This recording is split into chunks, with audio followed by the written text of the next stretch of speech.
Testing. Hello, hello.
Hello.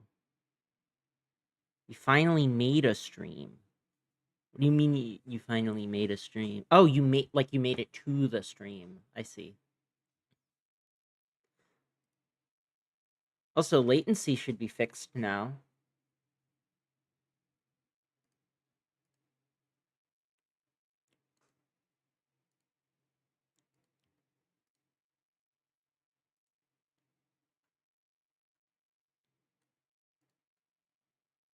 So no more waiting forever just for you to get a reaction to what I say, or to what you say rather.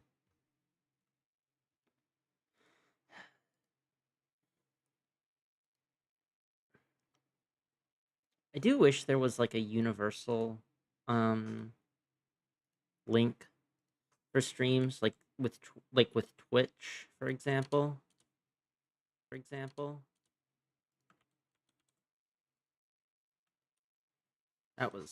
That is very low latency.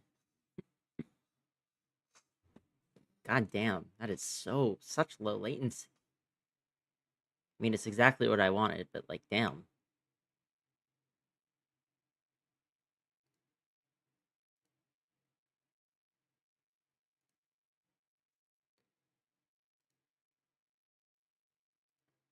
For some reason, I was not following Envy.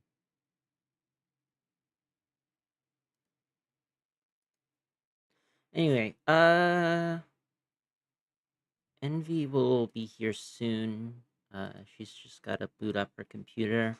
While we are waiting, let's play some Minesweeper.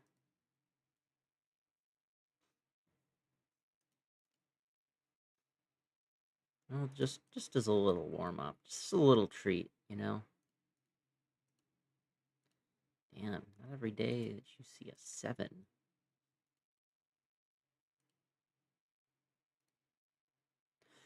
All right, she's ready. Well, that was a very short uh, game of Minesweeper.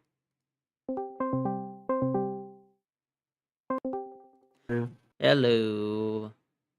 Hello. Oh shoot! I just realized the title is lacking a space in it. Yeah. I see that now. I just pasted it from the book, so I. Yeah, the this PDF, I assume you have the same PDF as me. Mm-hmm. Parts of it aren't OCR'd right. So Oh, when you search for things, you actually have to search for like the words together. oh, that's Yeah. that's kind of funny. Yeah. Oh well. Yeah. Let me Figured it. just fix that real quick. Um,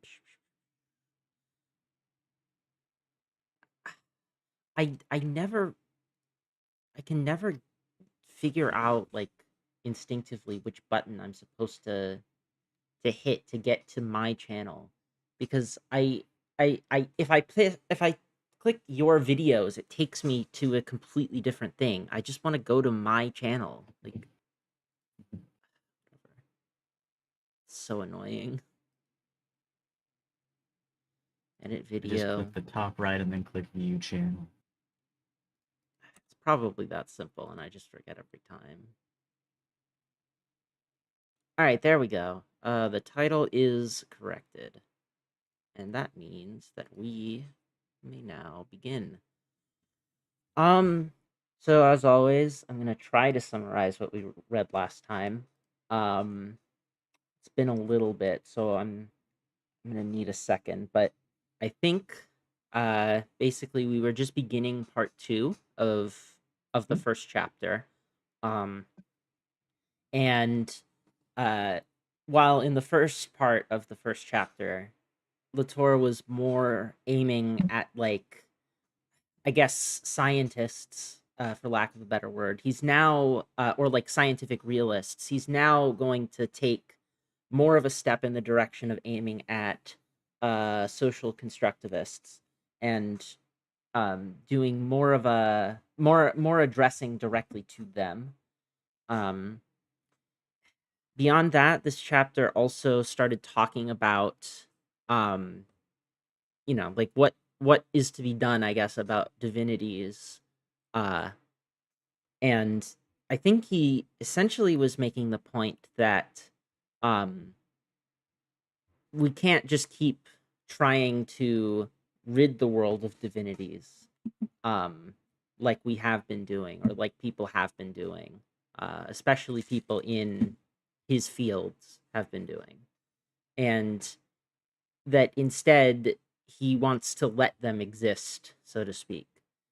Um, and there's also important clarifications or like caveats to that. He doesn't want to say that like all divinities are as good as any other. He also says, like here at the beginning, that there are good political reasons to believe in the difference between reason and politics. Um, this was the last sentence. So it's not that this is necessarily all bad, but he wants to, I guess, challenge it a little bit. Um, did I miss anything? They did a pretty good job. Cool. Then we will begin reading. Actually, I'm going to read the last paragraph to refresh myself. However, if we look more closely, we find that even that kind of scientism might escape the accusation of naivete. That kind of scientism being like a conspiracism, I believe, is what he was Yes. talking about. Um, For the endless quest of the UFOologist aims at the tangled object, or at tangled objects, certainly impoverished ones, that do not manage to play the role that scientism has prepared for them.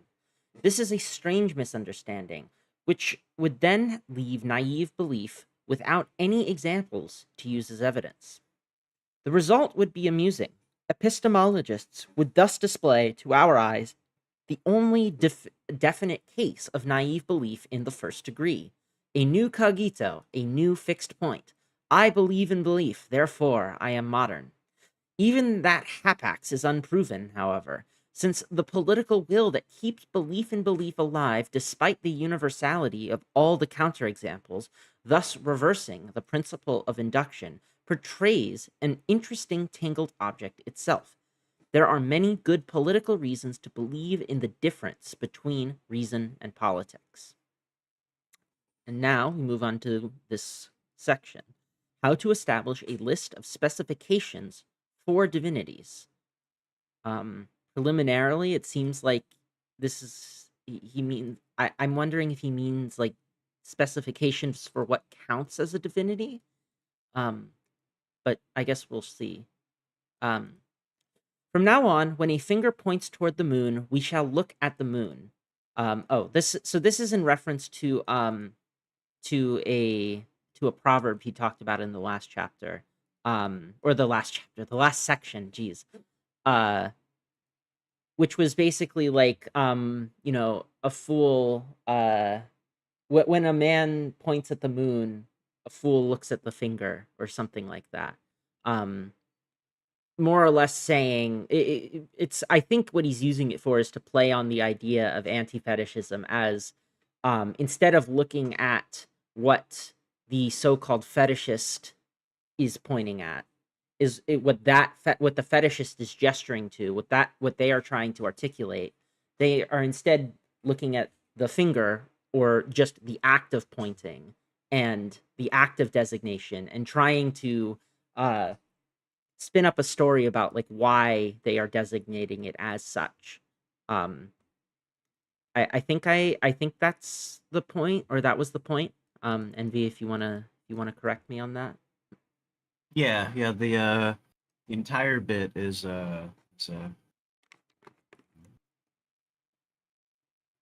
whenever it's like whenever anti-fetishists I think do this, Hmm. they start at the finger, go to the wrist, the elbow, then to the brain, then to the mind, Yep. and like it's just this continual process Yeah. of like they're never actually engaging with the thing the person is ever talking about themselves. They're engaging with other things. They're not even looking at in the direction Yeah. of the thing. Exactly. Yeah. So thought counts for less than thought of beings. It is to these that we must become attached. Thought thought counts for less than thought of beings. So thought of beings being the divinities, in this case, I think. Yeah, I think so.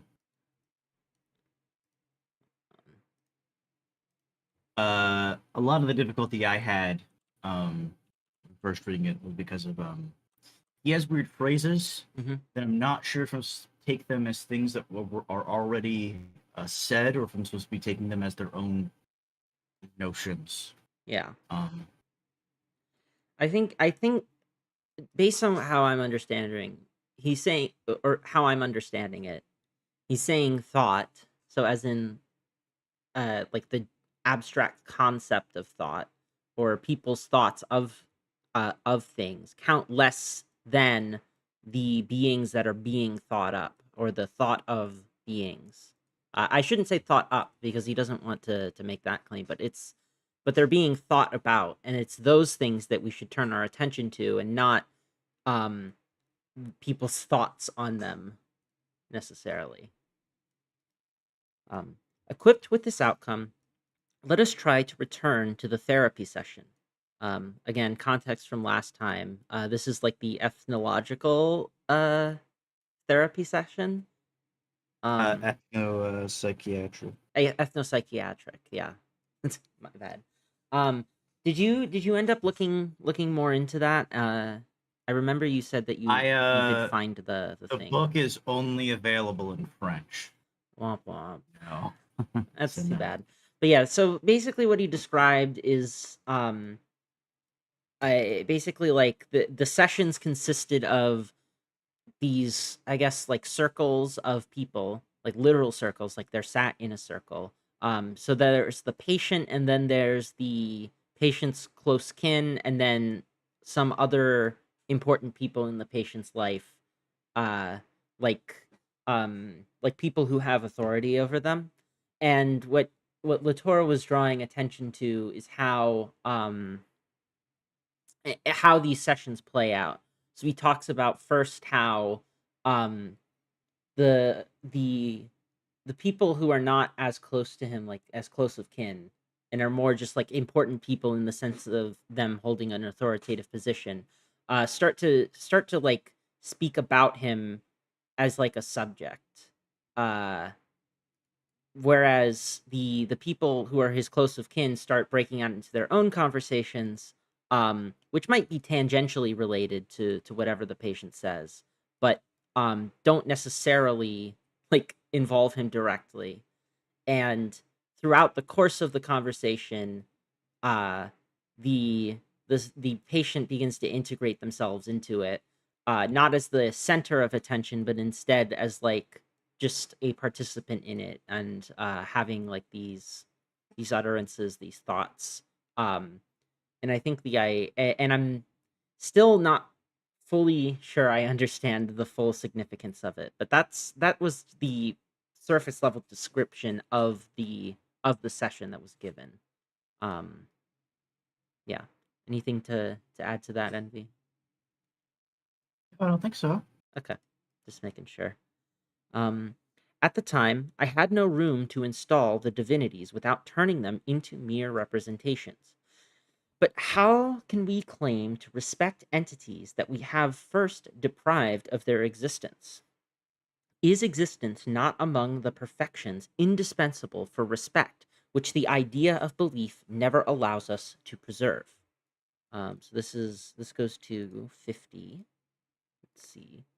Um, The solution that consists in turning divinities into signifiers that are distributed by unconscious rules has allowed the structuralists to display some very nice effects of intelligibility. But we can now better measure the price they had to pay in order to elaborate this science of nonsense. They had to abandon the meaning of practice and deprive thought of the subtle ontology that it nevertheless asserted. The logic of the signifier is better than the delirium of primitive thought, quote unquote. But the most economical solution still remains that of populating the world with the beings of whom the actors speak, and according to the diverse specifications they require. So I think he's taking aim at like Levi Strauss and Ferdinand de Saussure and such with this one, where, um, if I'm understanding it correctly, they would have said that that the divinities are signifiers in some sense of something that is deeper than that. Signifiers, well, he says, of distributed by unconscious rules, so they can be like signifiers of um, so like for like a good example of this is that I think Levi Strauss talks about the incest taboo. Uh, Something like that um, can be a kind of signifier, or is it or is it what's signified? Um, I think it's a signifier. I God. I'm gonna if I'm getting that wrong, somebody who knows Levi Strauss better than I do, please correct me. But the point just is that like like for example, like the law or social regulation, these kinds of things can be signified, and then the signified as divinities, according to structuralism. And what I think this footnote is trying to point out is that for Latour, he wants to move past that idea. So move past the idea of just calling them like primitive thoughts. Sorry, primitive thought comes before signifier. So signifier is a step beyond calling them primitive thoughts.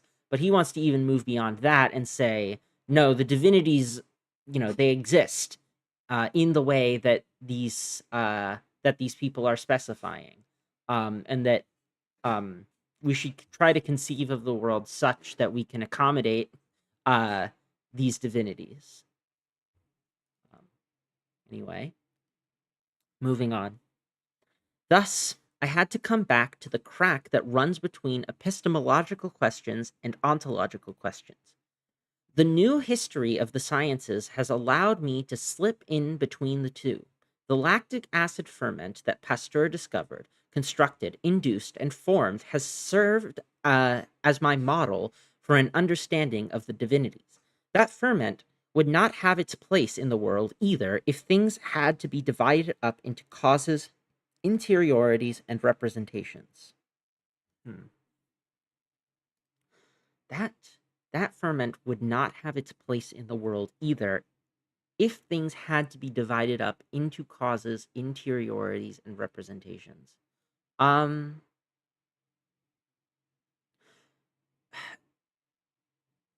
hmm.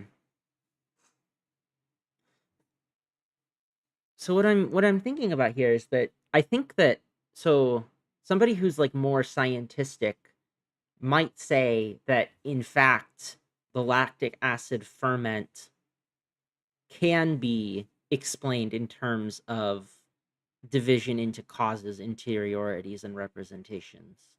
Um, like some, but then again, obviously the I don't think that the fetishists, so called, would necessarily um not avow the same thing. Like they divide it up into causes, interiorities, and representations. I'm just gonna push onward to the end of the paragraph. So this is the advantage of symmetry. By taking the most respected beings of a culture, our own, as examples, we can shed light on the most despised beings of another culture. All ask to exist. None is caught in the choice. Viewed as a matter of good sense between construction and reality, but each requires particular forms of existence whose list of specifications must be carefully drawn up. Okay, so not all divinities are exactly the same because they have particular forms and forms of existence and list of specifications that are necessary for their existence, supposedly. Um, maybe like a question I have from this is, um, how do we get something like the cultural in this formation, or is he just using that provisionally in order to like be able to talk about it in a language that people will understand? Because like my thought for this is that, well, there's if you can't necessarily draw lines around particular cultures except as a tool of simplification, right? Like you can draw a line around a group and say, they have this or that like shared culture, but there's going to be innumerable differences between each person and even between subgroups in within those within that group, right?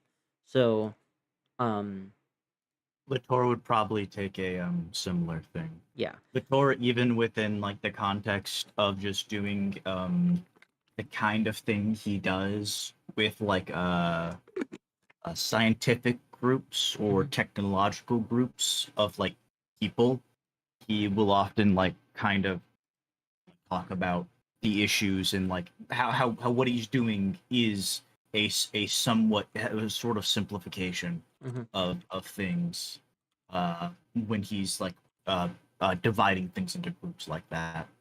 It's not that a Yeah. lot of things like that aren't Mhm.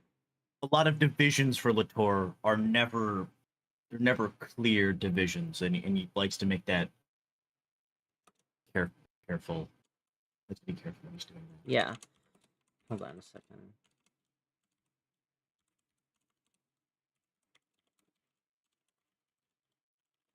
Yeah. And that makes sense, right? Like it's not you can always subdivide further, basically, right? Like and there's no guarantee even that you should subdivide further. Like sometimes it's necessary not to subdivide further, um if you're aimed at a particular purpose, at least in science, right? Like you could subdivide chemistry um into physics if you really wanted to, and in some cases you do that, but for a lot of for like a working chemist, it's not necessarily necessary most of the time to make that subdivision. It works well enough to work with uh things that are not fully subdivided. So it's not it's I so yeah, it's using this language not because these are firm boundaries, but because this is like it's a useful abstraction for the point that he's making right now. Yeah, Yeah. Yes. But each requires a form. Yes. So I have already fulfilled the first condition of these specifications. The divinities installed in the therapeutic context exist for real. Of course, I run the risk of immediately weakening that realization if I attribute existence too generously.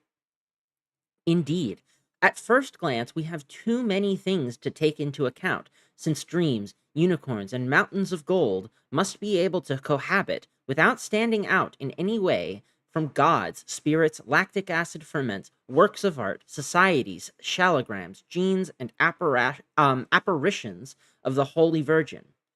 Since we have voluntarily given up the resources afforded by anti fetishism, and since we can no longer categorize all these entities in the four lists of critical repertoire, those being um, the facts and the fetishes, the credit ledger and the opposite of credit, like the merit ledger, those The being the debit four. ledger. Debit, yes.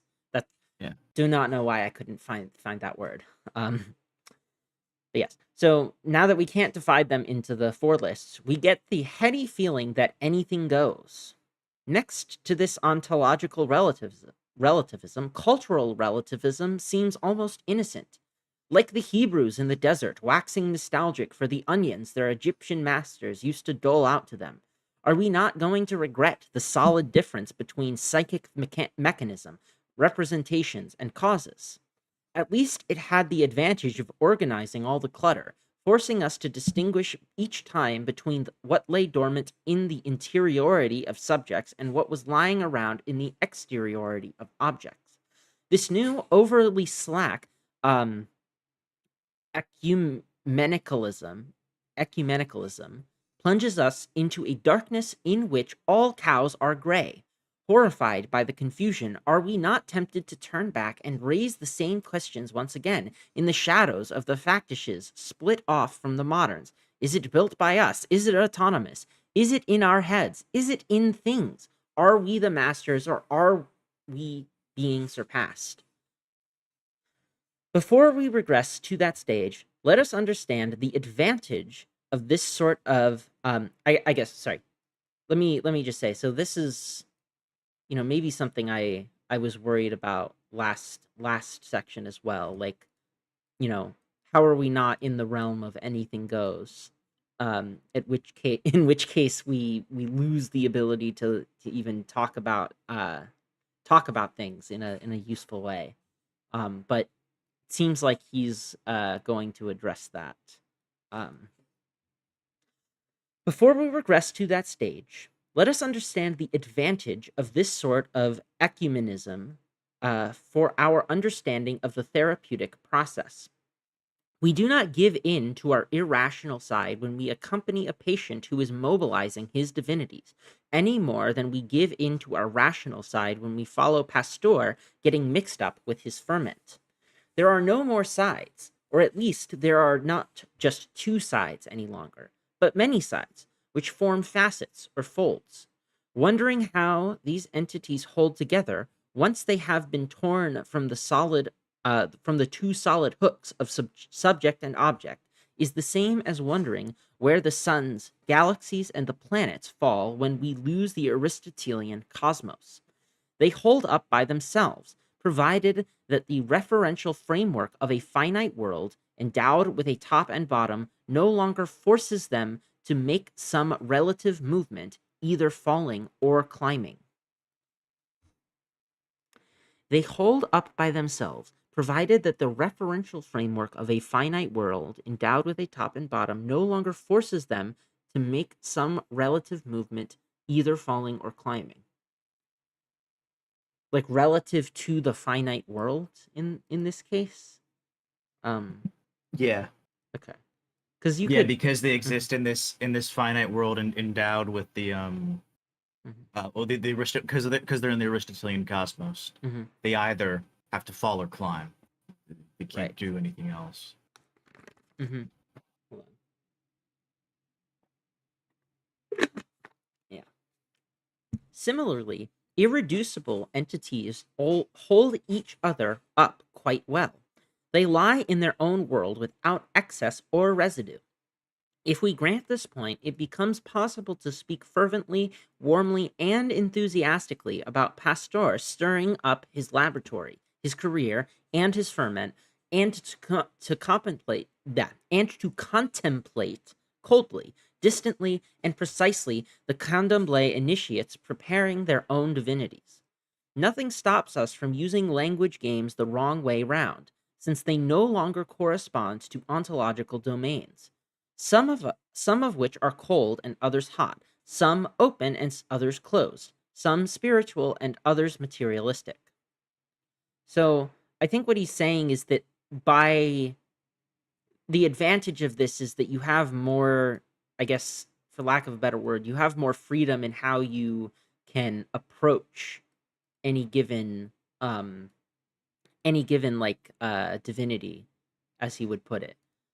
You don't need to lock yourself in advance to a particular uh, view of it as either being subject or object, constructed or real, etc. And thus, you expand your tools of analysis that way.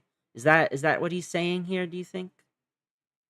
Yes, the in advance part is very important Mm-hmm. as well to what Latour is uh, getting at, especially in a lot of his other work. Mm-hmm. Um, his thing isn't that you can't limit something or say what it is or describe it in a particular way, but Mm-hmm. you can never set out in advance with particular. He doesn't want you to set out in advance with a particular conception of this thing that from the get-go means that you limit what it like actually can even be. Mm-hmm. If you think it can only be like one thing, you're trying to fit it into like these boxes or like a few things even. Um, you end up uh, um, not being able to engage with it. So I'm gonna say it. Yeah, and it's interesting because whom does this apply? Like this mindset, like who should be adopting this sort of mindset? Is it just anthropologists? Because my thought in this is that, at least with respect to ordinary actors, modern or not, they are going to carve up the world in specific ways in advance, right? Like, just as an example, and I'm not a historian, so do not quote me on this. But um, so for example, in, I believe it was Rome, um, the Romans believed in divinities, right? Um, and when they went to other cultures, as they were like to do, they would often like find similarities between those cultures and their own. Um, and then they would say, well, this is just this culture's way of worshiping this divinity, this given divinity. Assuming that the cultural the cultural divinity that is foreign to them was like superficially similar enough, and then they would like start. They might even adopt certain practices from them, right? Like this is, if this is why a lot of Roman stuff is it's like a hodgepodge, right? But even if we say, again, not a historian, that's just the impression I get. Say, but if we say that there is like that kind of thing is possible, even, right? It's possible for this culture to like always be able to reinterpret um other people's factishes, other people's divinities in terms of their own. Um, does Latour think that like those people are wrong for doing so, as well? That, you know because like I feel like anybody, everyone, even, is implicitly committed to that sort of thing when they adopt a totalizing view of things. So is it, Uh, like, even scientists especially might be, right? Because they often will lay out in advance what they're expecting, or at least they'll lay out in advance what kinds of evidence they'll accept, uh, for for the construction of whatever things, right? Like there's a like and that's seen as important even because if you don't lay that out in advance, if you don't lay out in advance what specifically you're testing for, it's possible that you could overinterpret the results. Um, that's how you get p hacking, right? Is you just throw the kitchen sink at it, and then something comes back statistically significant, and you're like, oh, see, I've discovered something.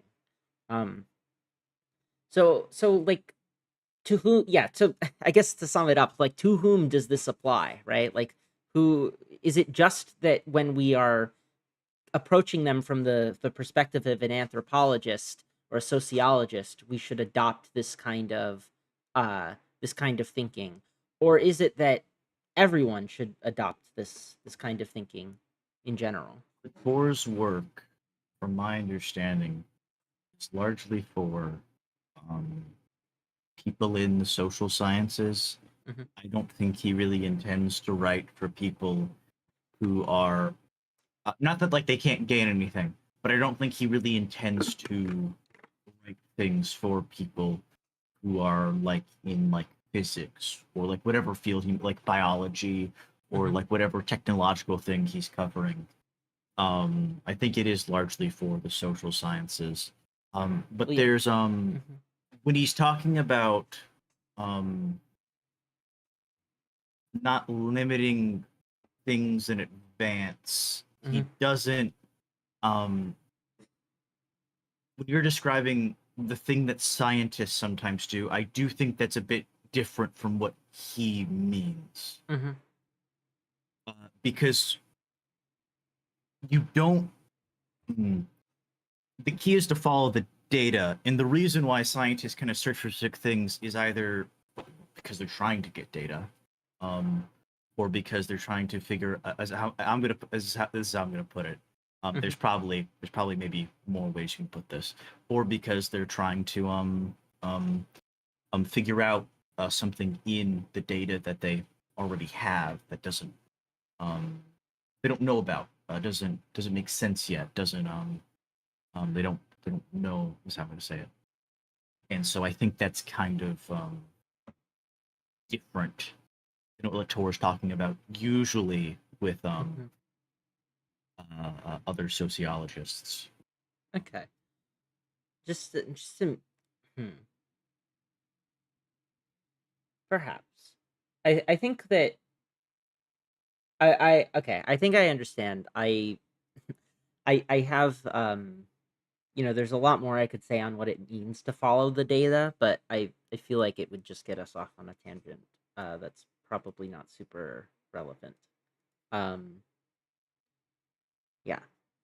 Anyway, but yeah, what he's saying in this paragraph is basically just you know before we even talk about like the supposed disadvantages, here are all the advantages, or here's one particular advantage, which is we don't predefine in advance what we are going to see, and thus reduce it to such a degree that it's not even recognizable by the subjects of your research. Um, yeah. To put it differently, the lower half of factitious does not introduce us to the fog of mystery. It is darkened only by the overhanging shadow of its top, which is the only part that can aspire to the light. Let us set this brightness aside.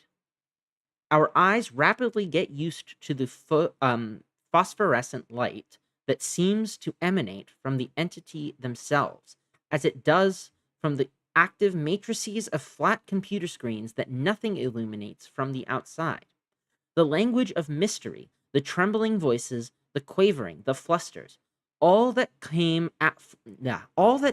from the awful transcendence that we had sought to add to the simple world known by science alone. Sorry. The language of mystery, the trembling voices, the quavering, the flusters, all that came from the awful transcendence that we had sought to add to the simple world known by science alone. Indeed, no longer able to place the countless entities with which we mix our lives, since the traditional image of science had depicted this lowly world as filled with by effective causalities, and no longer able to resign ourselves to housing them in the folds of our egos to make them into fantasies, we had no other choice but to invent another world filled with gods, devils, poltergeists, or succubi, exotic clutter, an asylum for gnosis, an attic filled with all the new age baubles, rather.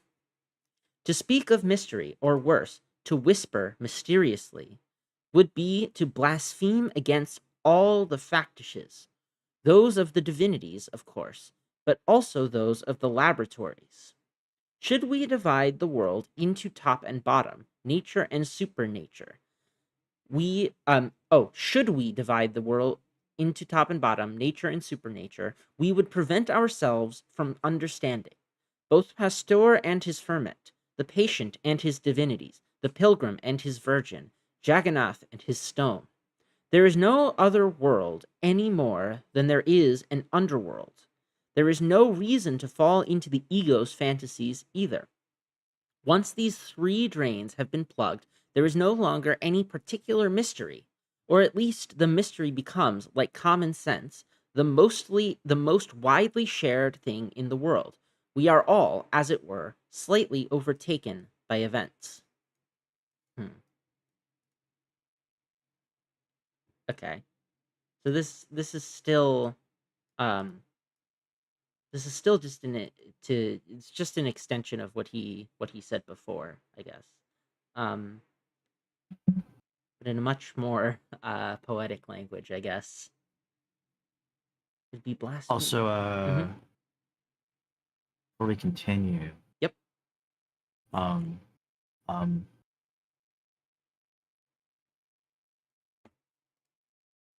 I have the line I think that kind of helps explain it from fucking recently the social from another book. Okay. Um, what is even more dangerous than the inconsiderate acceptance of hidden variables is the shift from sociology of the social to critical sociology.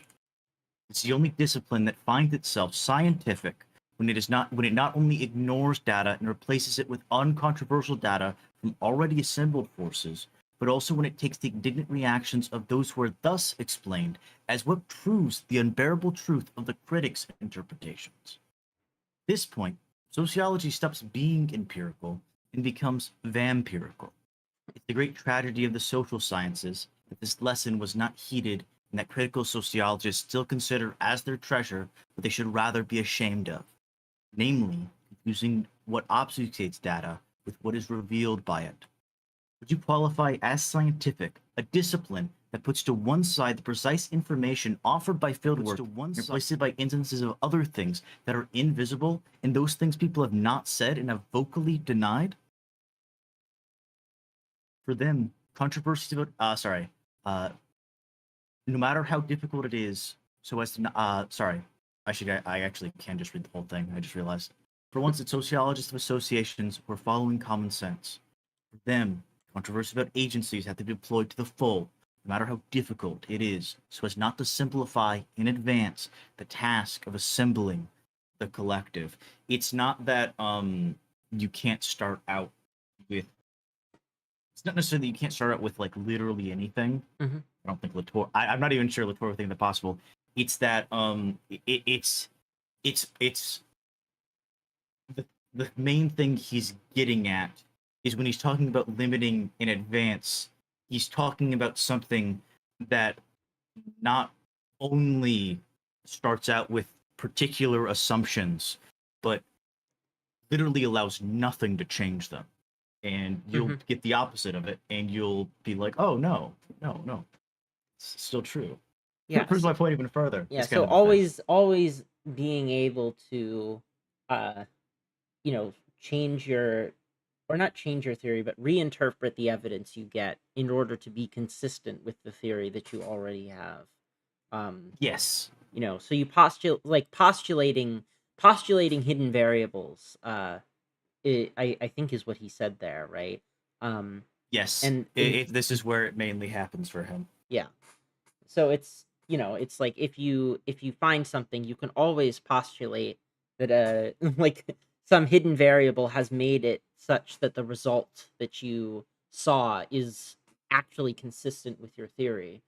Um, but it's generally, you know, like even among normal scientists, right? It's like generally it's generally seen as a demerit to a theory if you can if you have to continually posit hidden variables, right?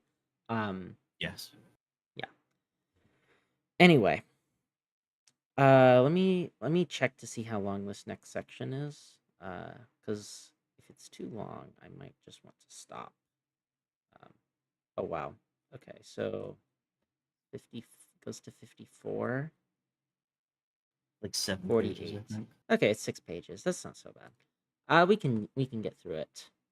All right. So next is how to transfer fears.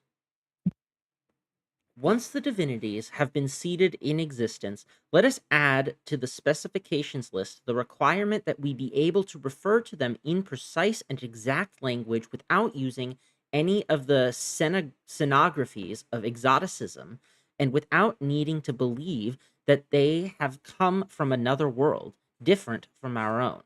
A world that is presumed, in contrast, to be flat, lowly, full, causal, and reasonable.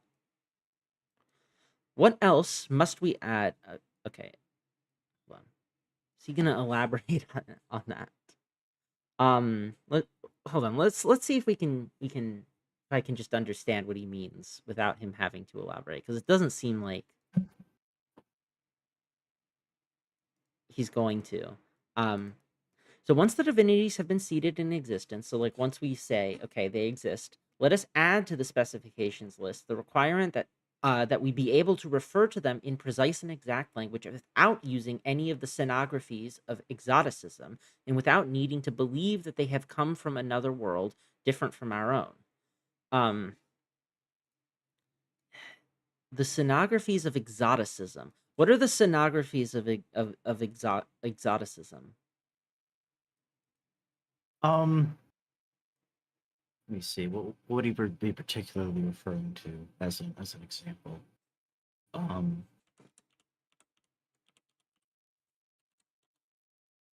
oh, oh, sorry, stupid. This is actually kind of easy. What he's literally just talking about is is um the creation of like great divides. And that's kind of like the Okay. best way I can say it.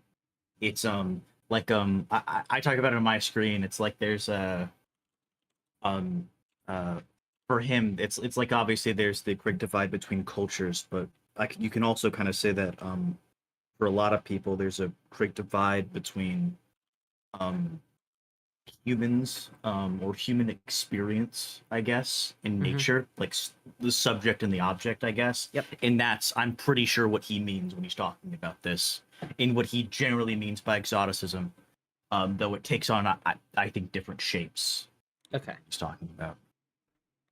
All right. That makes sense. What else must be what's yeah, what else must we add in order to distinguish the divinity's way of existing from that of other entities? Here I run into a new difficulty.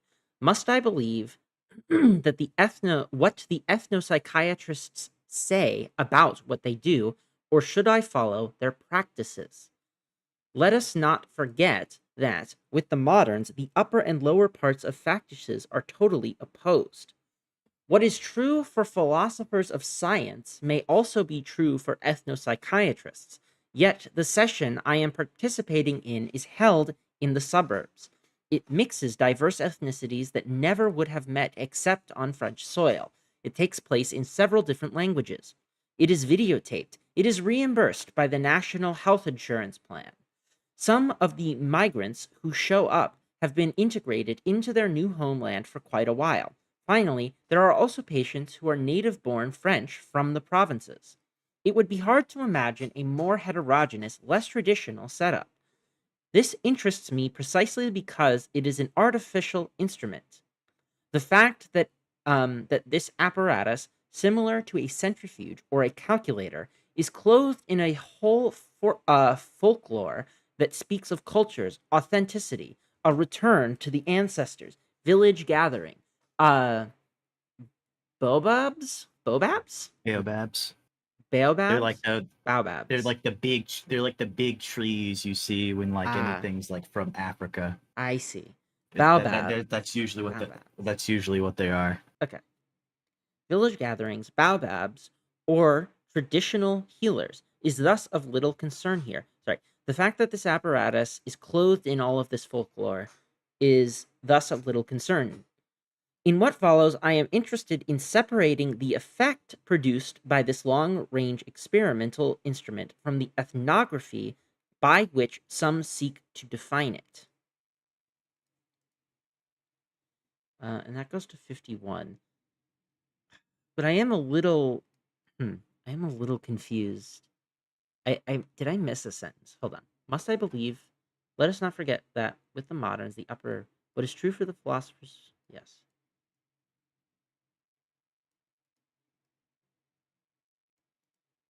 Okay.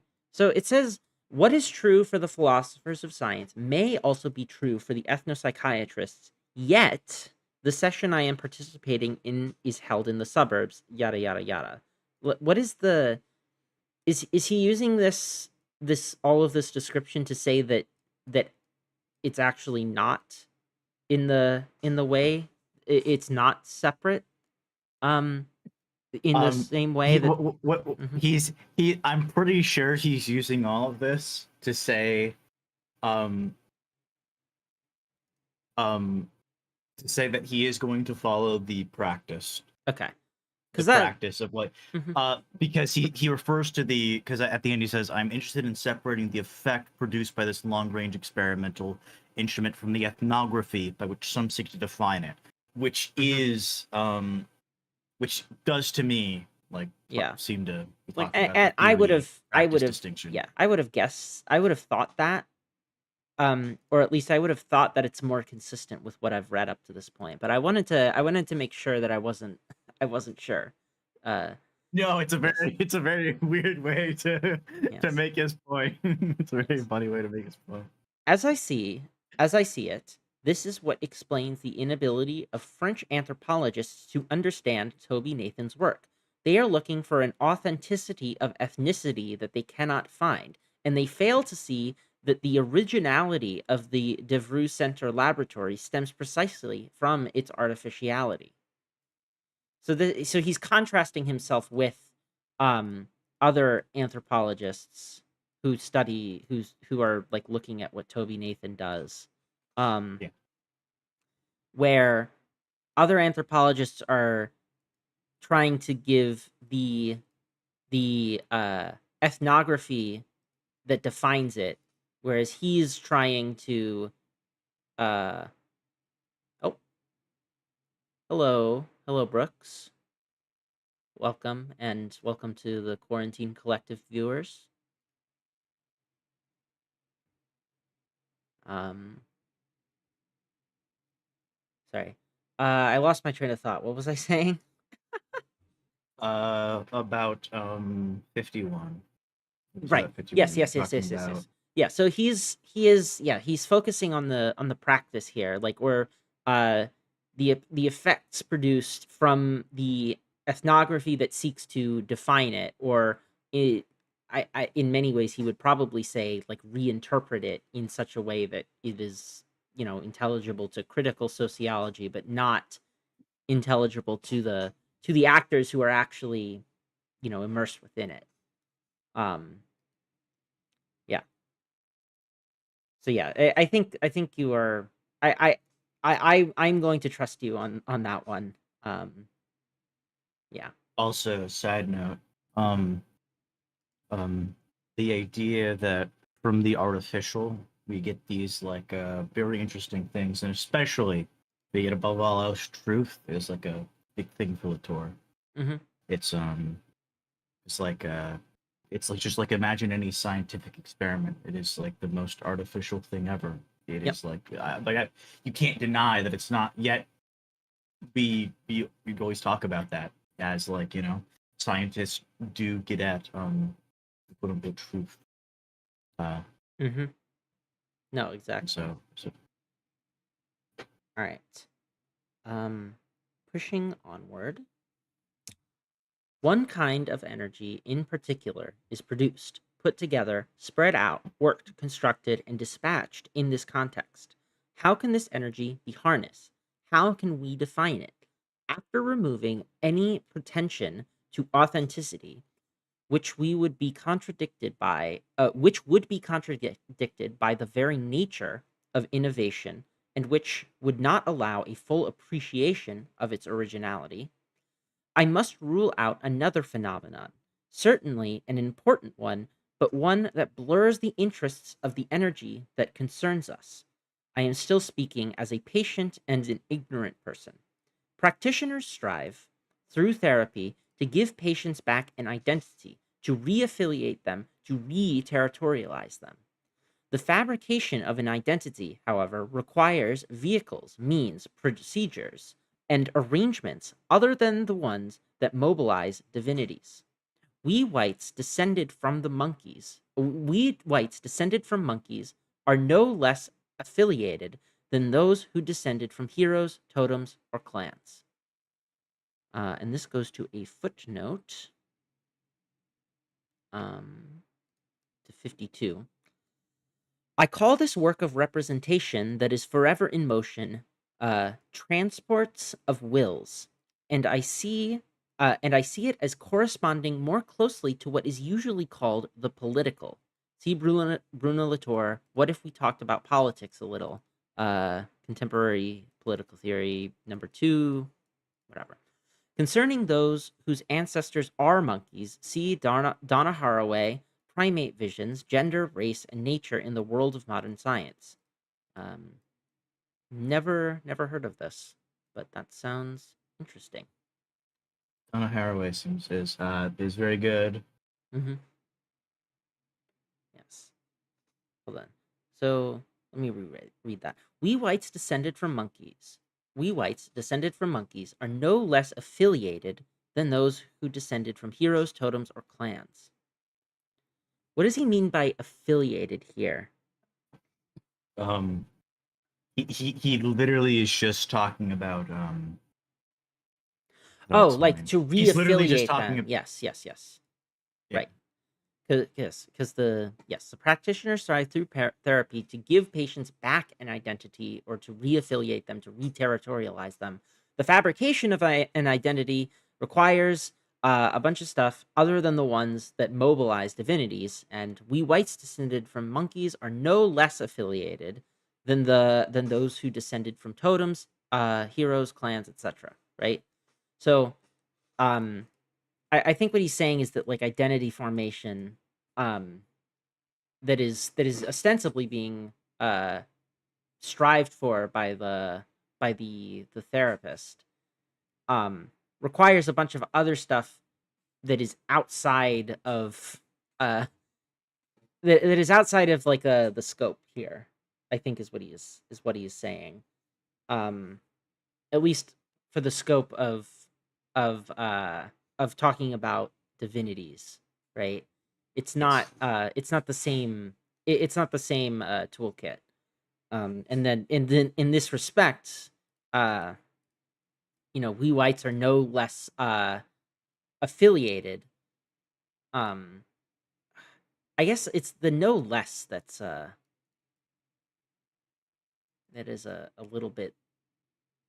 Oh, no, it's no less affiliated like with our like with the stuff we already have, as Yeah. opposed to, yeah, so we are also affiliated, and so we could in principle also be re-affiliated. Um Yes. yes. Soccer, rock and roll, drugs, elections, salaries, and schools affiliate perhaps as deeply as ancestors, race, the land, and the dead.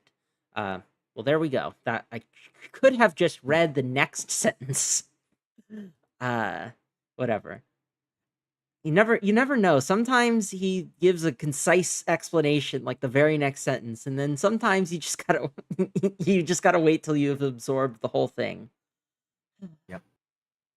At a minimum, in any case, the construction and transformation of cultures are phenomena that are too complex to be reduced to the substance of a definite identity that one might find when one goes back home.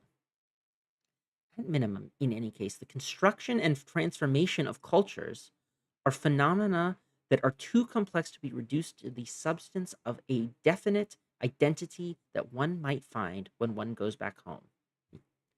So I guess maybe he's saying what I was saying earlier, where like uh the construction of the construction and transformation of cultures um are phenomena. Sorry.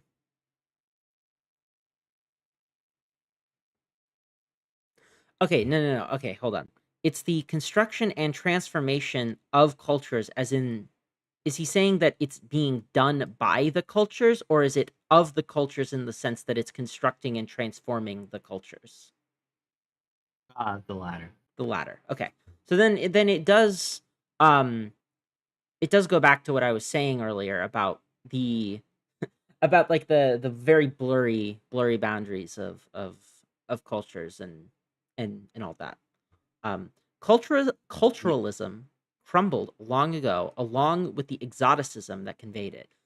Yeah, so then this would go back to what you were saying about exoticism as being like the construction of these firm boundaries, these great divides.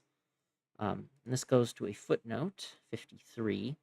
Despite ambiguous formulations, the production of identity in the form of therapy renewed by Toby Nathan is not based on culturalism at all, but on the voluntaristic and sometimes violent creation of an affiliation that is exactly as artificial as the framework of the session itself. For a recent description of this, see Toby Nathan's Reflections of Ethnopsychiatry, or the apparatus of, I don't know, something that is I in might actually French. be able to get this in English. Really? Okay. Yes. I think I recognize what that's from, and I found it, Mhm. and I can, and it'll be a short thing, and I can ask somebody if it's translated right, because I can also get the French version. Okay. It's not very long. Alright. I think I found Um, this.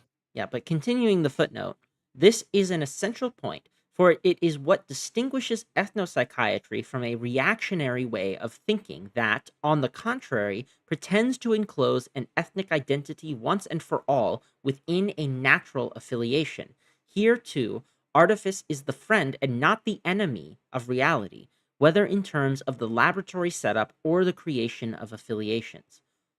So is when he's talking about you know the reactionary way of thinking that encloses an ethnic identity once and for all within a natural affiliation, is he talking about like what would he be talking about here? Like like It belongs enclave to stuff? it belongs to the other world. Mhm. Okay. It's the like simplest way you can talk about it is like it's not a representation or something. Mhm.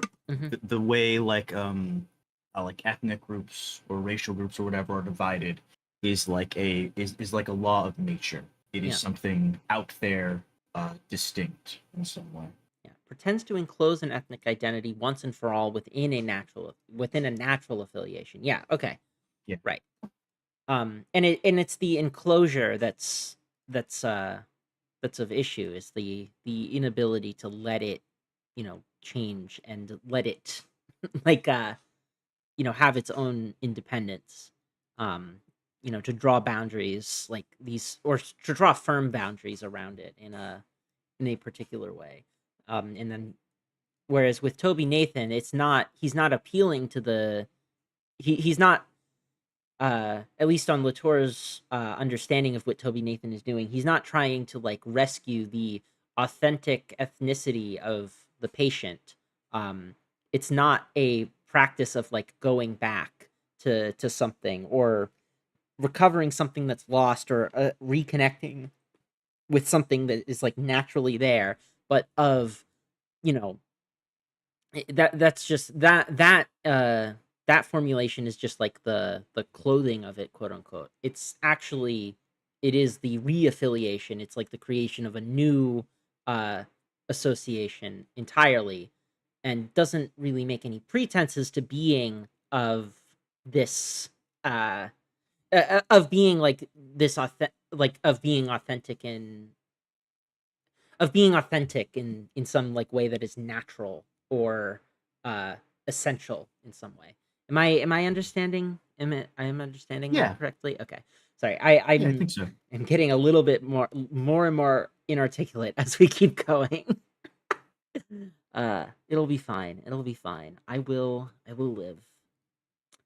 Oops, I gotta minus this out. Yes. One can no longer account for treatment by reviving this ghost, the ghost of culturalism.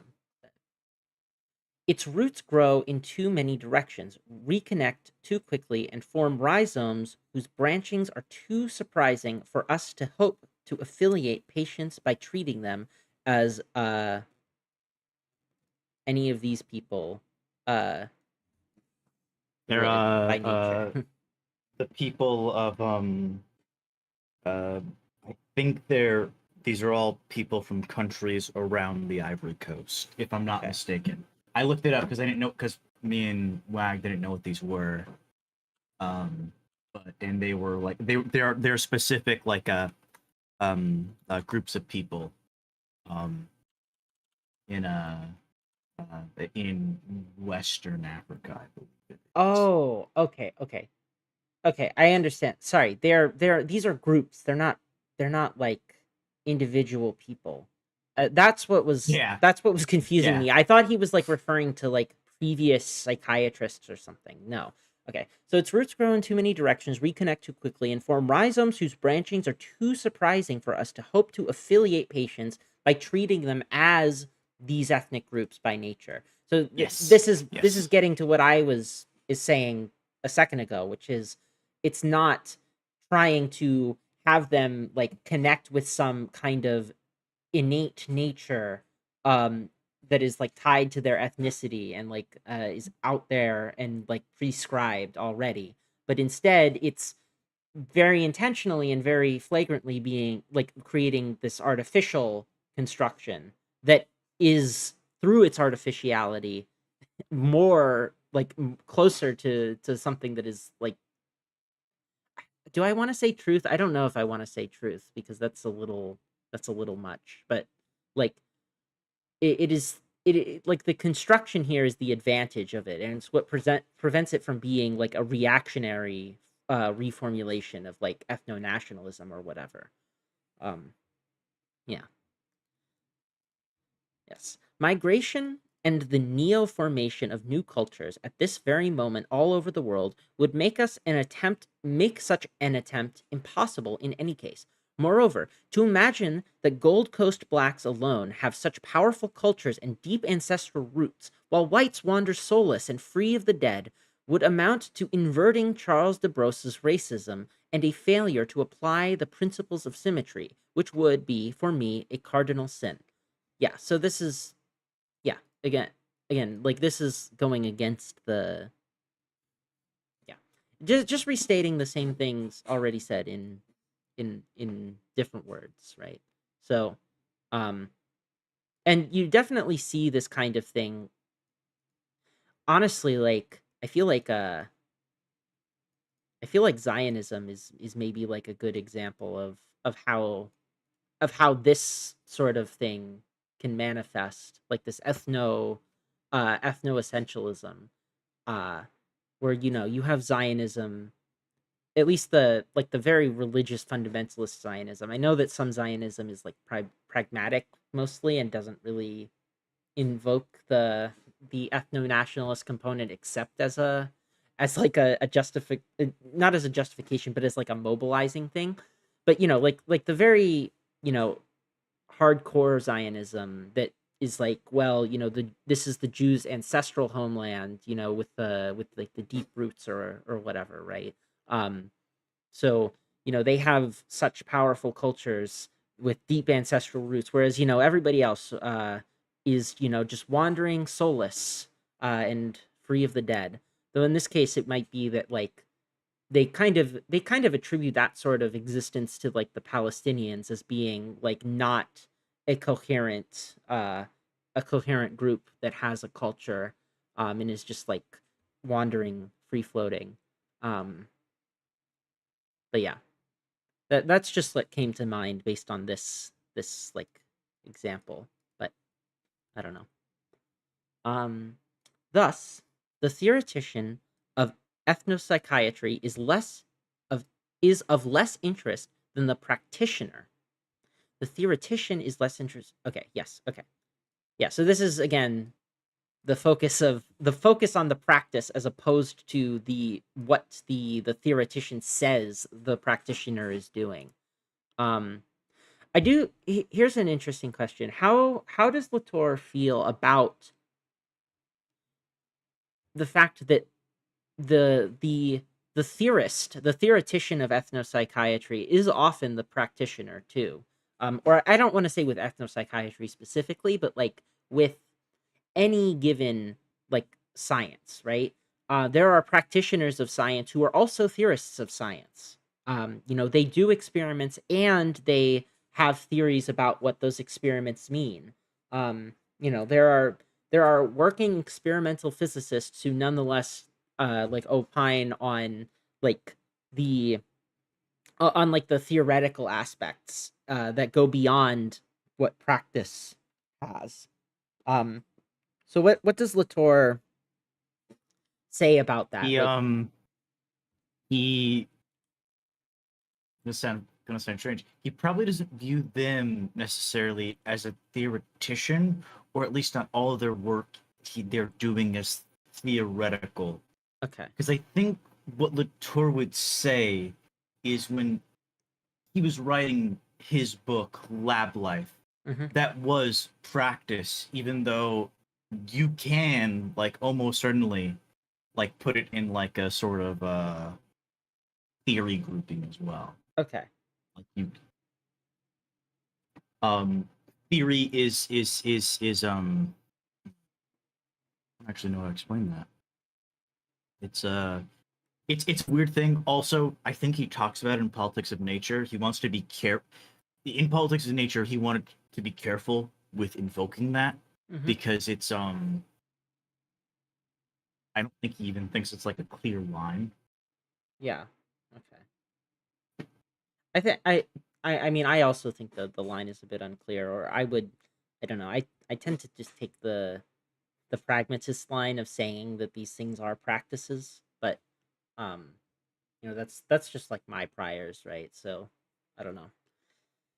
Whatever the When he's case, talking about theory, he is I think what he is largely you know what? It's referring probably like to. the critical sociologist might be like the theoretician of ethnopsychiatry.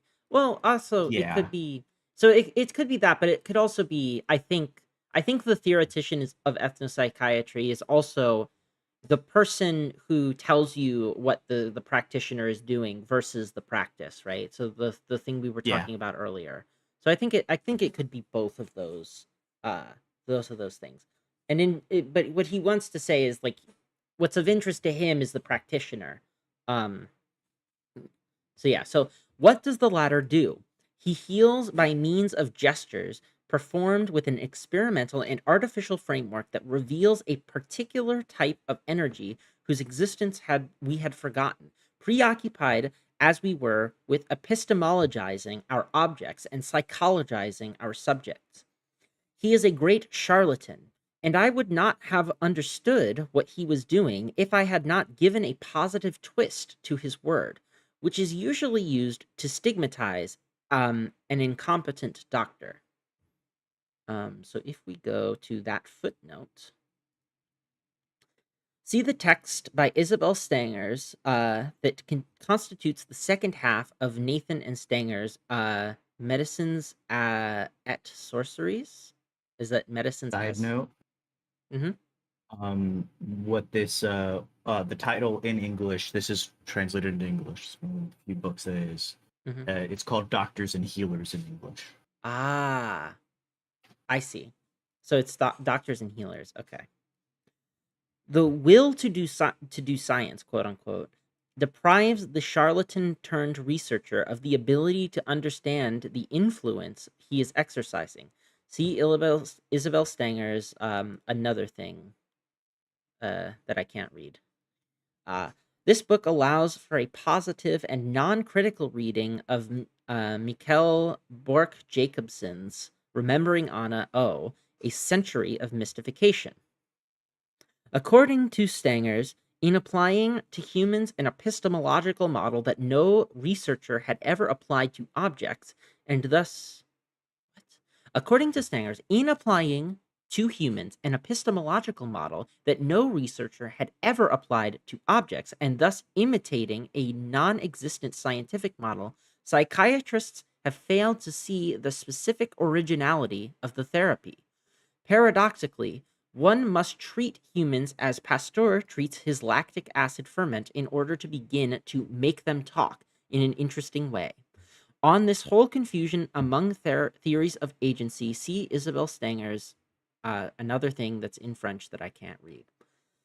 Okay, to to try to understand though, yeah. So Stanger is saying in applying to humans an epistemological model that no researcher had ever applied to objects, uh, and thus imitating a non-existent scientific model, psychiatrists have failed to see the specific originality of the therapy. The therapy being psychiatric therapy in this case. Yeah. Okay. It's, Yes. Okay.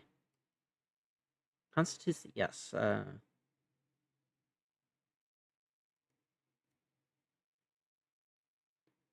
Century. Yes. Yes. Yes. According to Sanger, in applying to humans in a yeah, yeah, yeah, yeah. One must treat humans as Pasteur treats his lactic acid ferment in order to begin to make them talk in an interesting way. To treat humans as both constructed and real? Is that what that's saying? Paradoxically, one must treat humans as Pasteur treats his lactic acid ferment in order to begin to make them talk in an interesting way.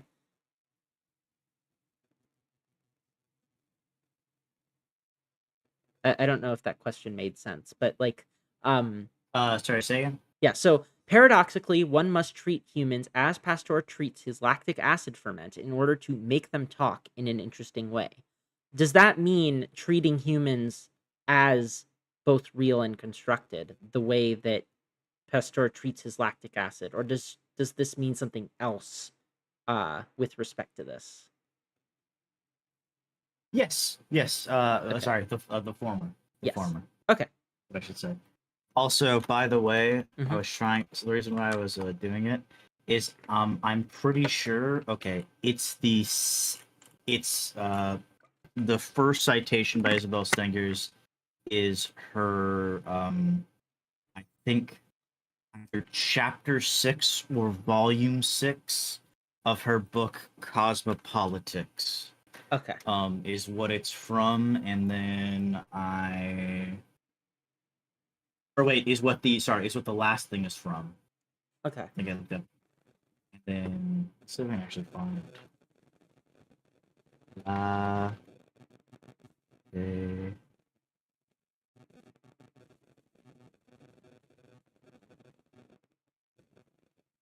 Isabel Stengers.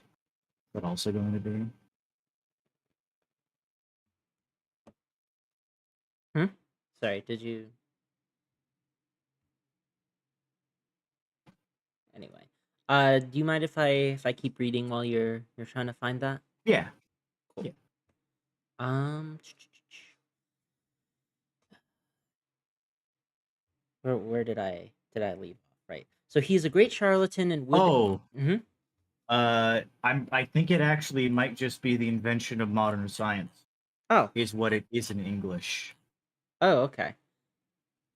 Interesting, because that was cited in English earlier in the footnotes. So it's a little Yeah. confusing, but Anyway, he is a great charlatan, and I would not have understood what he was doing if I had not given him given a positive twist to his word, which is usually used to stigmatize an incompetent doctor. In the therapeutic configuration, blacks and whites alike find themselves depsychologized. This is the phenomenon that I want to isolate. Taking advantage of the extreme experimental conditions in St. Denis, in St. Denis, this is my own lactic acid ferment. The decisive innovation of ethnopsychiatric treatment stems, as I see it, from the recreation inside a laboratory of a modus operandi whose effectiveness could not be measured in terms of notions of belief and representation. Divinities are not substances, no more so, in fact, than lactic acid ferment. They are all action. So again, back to the like the pragmatist interpretation here. um Ethnographic literature abounds with descriptions of such goings on, to be sure, but the savage whose portrait it draws remains a tinkering theoretician who slices the world into pieces in accordance with his own thinking. The primitive has indeed been saved, but only because we have attributed to him a theoretical model of thought as close as possible to what we believed to be our own when we believed in beliefs, and therefore in knowledge. Yeah, so the ethnographic literature abounds with descriptions of such goings on, to be sure, but the savage whose portrait it draws remains a tinkering theoretician who slices the world into pieces in accordance with his own thinking. Okay, the primitive has indeed been saved, but only because okay, yeah.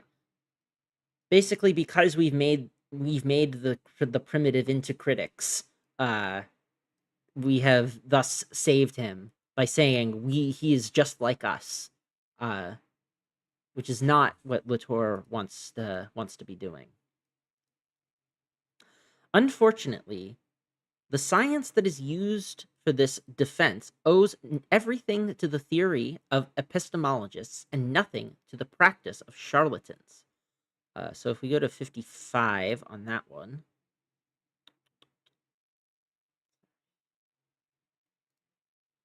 55. Levi-Strauss shaped the literary genre of his theories of science long ago, but the theory is found again. Sorry, the literary genre of his theory of science. Sorry. Okay. He's just saying, yeah. Levi-Strauss shaped the literary genre of his theory of science long ago, but the theory is found again in a fascinating article by Marika Moisif. That's what I'm gonna say. Marika Moisif. Uh, French article name I cannot pronounce. Moisif claims to be giving up linguistic metaphors and returning to objects. However, the most dignified state to which she can compare an object is that of pure signifier. In Mark Augs, uh, another French name I can't pronounce. One can likewise find no higher way of speaking of God objects than to turn them into thoughts.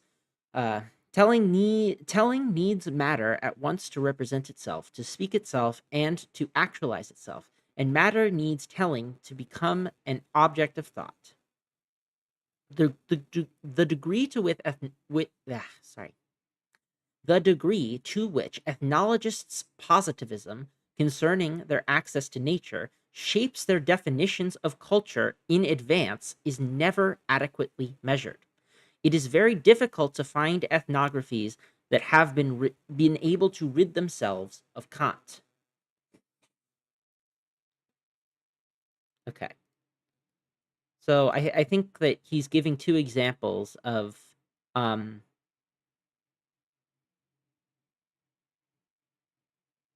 like one is like returning to the objects and returning to the subjects.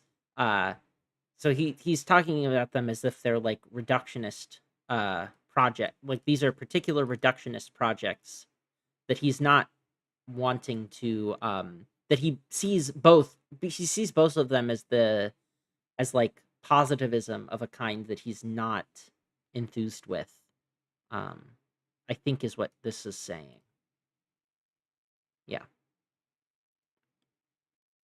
And that's, hold on, let Yeah, me, I think you're right. yeah,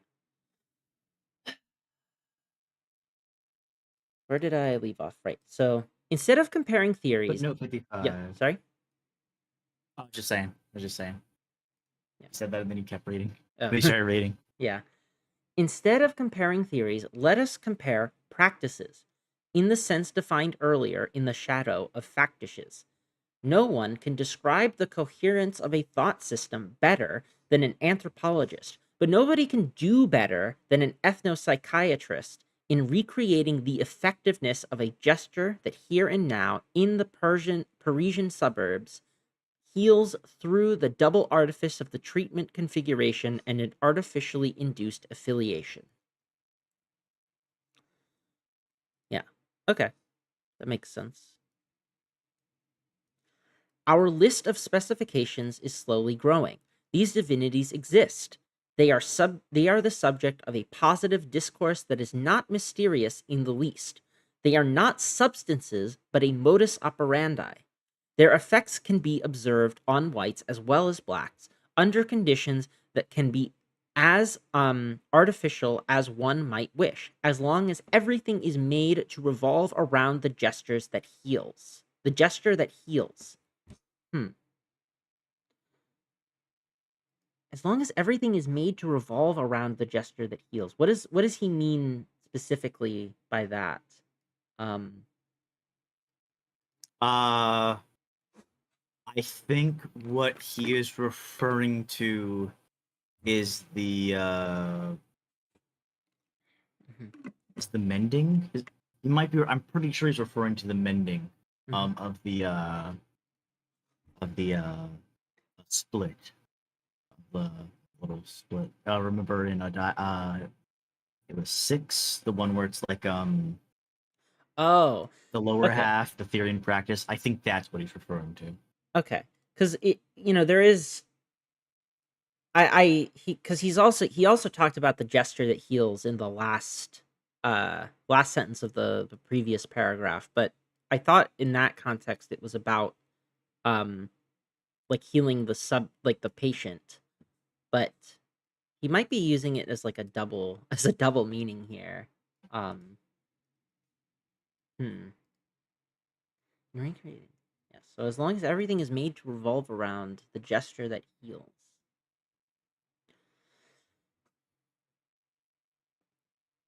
We are now in the Parisian suburbs. Yes. I think also I think okay. I think what's being said also is that like it needs to revolve around the practice itself. The healing might be that the divinities are invoked in the name of ethnopsychiatry, healing the mind. Yeah, yeah, Okay. We need yeah. to. Pippa's right. I went Mhm, back and I yeah. looked for it. The healing might be that the divinities are invoked in the name. Okay, so they are invoked in the name of the particular practice. So they need to revolve around this invocation in the particular practice, I think is what's being said. I'm gonna write that down.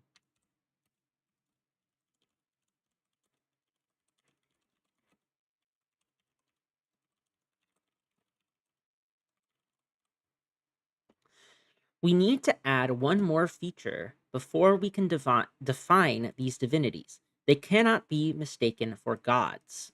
The gods that save through presence are excellent vehicles for fabricating people, but poor agents for healing. And then if that goes to 56. We must not be surprised that Judaism, Christianity, and Islam have regularly condemned the mobilization of divinities through witchcraft, but have all allowed therapies, under different forms to proliferate without being able to integrate them into their theology. On Judaism's misunderstanding regarding the fight against idols, see Moshe Halbertal and Avishai Margalit in Idolatry, is just what it's called. And it's worth noting that misunderstanding is in quotes here. Um, hmm.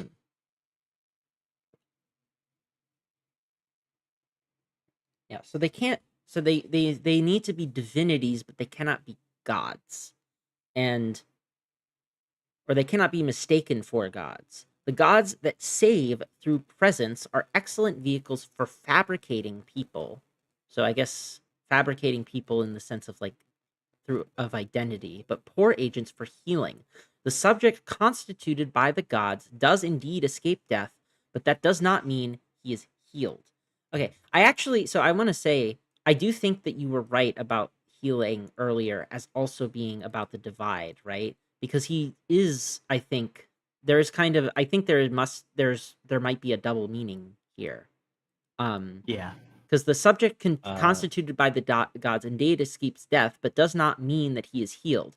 Because in doing so, there is like the construction, especially like in what he was talking about Judaism, but especially like Christianity and Islam, of like the immortal soul, that is then cordoned off from the rest of everything else, and like it has its own independent existence that isn't subject to any kind of change or renegotiation of boundaries.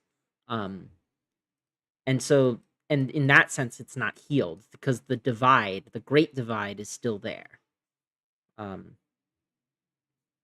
yeah, and then that goes to another footnote.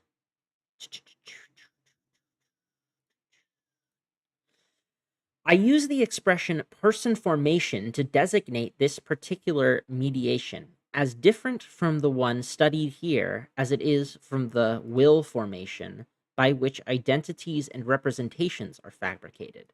See Chapter 3 and my How to Be Iconophilic in Art, Science, and Religion in Picturing Science. It is clear that the difference between the substanceless gods invoked here and those of rationalist theology is just as great as the difference between the objects of science and the dreams of epistemologists, or between divinities and the mysterious spirits or supernatural beings. Okay. It is clear that the difference between the substanceless gods invoked here and those of rationalist theology. Right, because they're not the substanceless gods invoked here. Okay, this is a little confusing because it's he wanted to say that they shouldn't be mistaken for gods, but I think that the substanceless gods invoked here means the divinities, and then the gods of rationalist theology are, the gods of Christianity, Islam, Judaism, etc. Um, they're the gods that belong to our world. Gods that belong to another world, a flat world, completely mm, separate. yeah. Anyway, yeah. While the former subject of psychology could pull together the totality of his being within his own interiority, the one appearing here resembles a don't filette. I'm not sure how to pronounce that one. What does this mean?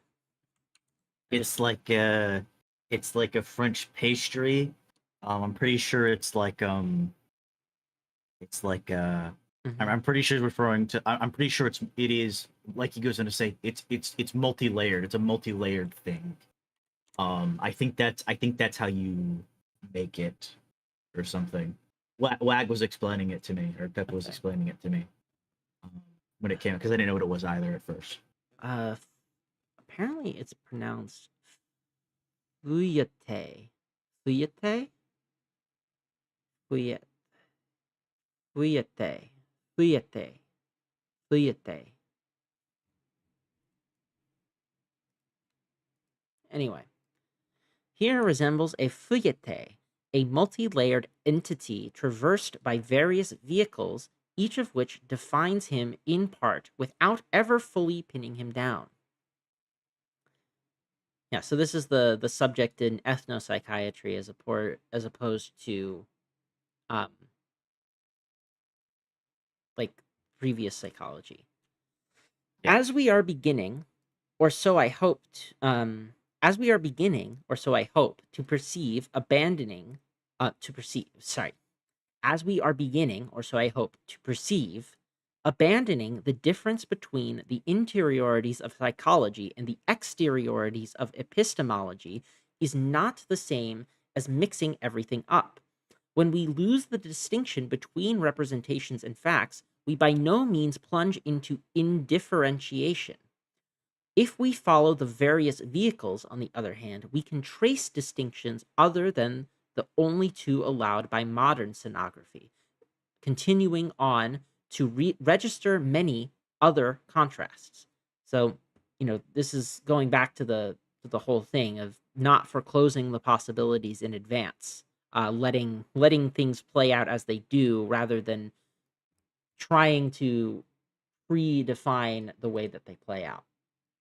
Um, See Jean Favreau Sadra's classic book Deadly Worlds Witchcraft in the Bokage. Uh, See also um, another book. Also, Hmm. also, the one of the lines for Latour is, uh, isn't it, isn't the way that Alan Turing described his machines much more interesting than the way we describe machines like today? It was something like that. Hmm. It's I'm getting at that there's like No, this for like sure. weird weird thing that happens. Okay. Um. So I have a problem, and it's that my voice is giving out. So I think we're going to need to just stop in the middle of this. Uh, because I think that I think this is a fine stopping point, because otherwise I'm just gonna strain my voice, and I do not want that to happen. So I'm gonna mark Yeah, this with orange to show that that's where I left off. But okay. Um yeah. Thank you for coming on as always, Envy. I appreciate it. Um Stream people, if you haven't already, go subscribe to Envy. Thank you, Brooks, for rating from the Quarantine Collective. I don't know if anybody from that is still here. If you stuck around for that, thanks. I appreciate it. Um, yeah. Until next time. See you all later.